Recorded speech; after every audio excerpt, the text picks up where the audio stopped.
যেমনই হোক না কেন, সবসময় সব কথায় উত্তর দেবে না। কারণ আজ সময়টা তার ছিল, তোমার নয়। কাল সময়টা তোমার আসবে। তাই তুমি নিজে কিছু না বলে সময়ের উপর ছেড়ে দাও। সময় বেশি দিন বসে থাকে না। কারণ কি জানো, আমাদের পরিচালনা তো আমরা নিজেরা করি না, আমাদেরকে করানো হয়। ওই যে উপরে একজন বসে রয়েছে না, সর্বকর্তা, তিনি আমাদেরকে দিয়ে সব কিছু করিয়ে দেখে কে কতটা কাকে অন্তরে আঘাত দিয়ে কথা বলতে পারে। তার যখন দেখা হয়ে যায়, তখন তোমাকে কিছু বলতে হবে না। তখন ওই ওপরওয়ালাই কিন্তু যে তোমায় আঘাত করেছিল, যে তোমাকে আঘাত করেছিল, তার আঘাতের দিনটা তাড়াতাড়ি চলে আসে এবং সেই তৈরি করে দেয় সময়টা, দিনটা, সব কিছু।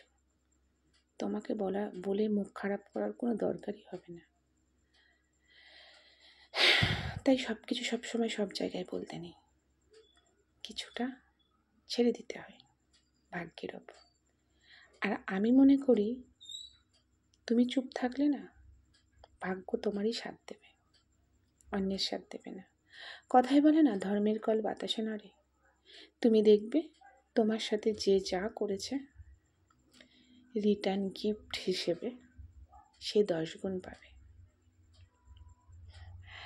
এটাই বাস্তব, এটাই সম্ভব, এটাই হতেই হবে।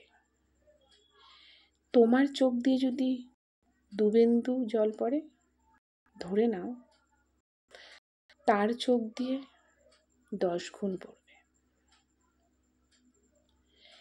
তোমার জীবন 5 বছরের জীবন যদি সে খারাপ করে, তার 20 বছরের জীবন খারাপ হবে।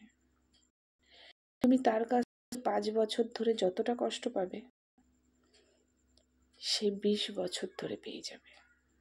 এই বাস্তব। তাই সব কিছু সবসময় বলতে নেই, পরিস্থিতির উপর ছেড়ে দিতে হয়, সময়ের উপর ছেড়ে দিতে হয়। আমরা কি সময় ছাড়া চলতে পারি? পারি না।